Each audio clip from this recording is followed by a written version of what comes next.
Ang mabuting balita ng Panginoon, ayon kay San Marcos.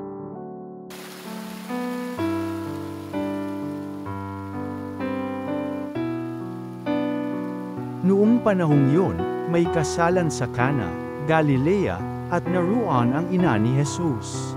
Si Jesus at ang kanyang mga alagad ay naruan din.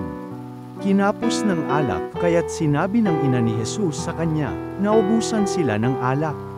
Sinabi ni Jesus, huwag ninyo akong pangunahan, ginang. Hindi pa ito ang panahon ko. Sinabi ng kanyang ina sa mga naglilingkod, gawin ninyo ang anumang sabihin niya sa inyo. Do'y may 6 na tapayan, ang bawat isa'y naglalaman ng 20 hanggang 30 galon.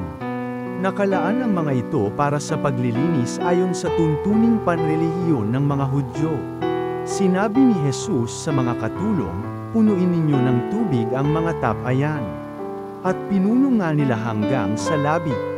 Pagkatapos, sinabi niya, sumalok kayo ngayon at dalhin ninyo sa namamahala ng handaan. Dinalhan nga nila ang namamahala ng handaan. Tinikman naman nito ang tubig na naging alak. Hindi niya alam kung saan nanggaling iyon, bagamat alam ng mga katulong na sumalok ng tubig, kaya tinawag niya ang lalaking ikinasal. Sinabi niya rito, ang una pong inihahain ay ang masarap na alak.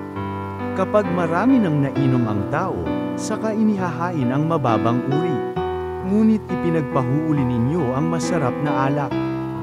Ang nangyaring ito sa Cana, Galilea, ay siyang unang kababalaghang ginawa ni Jesus. Sa pamamagitan nito'y inihayag niya ang kanyang kadakilaan, at nanalig sa kanya ang mga alagad. Ang mabuting balita ng Panginoon.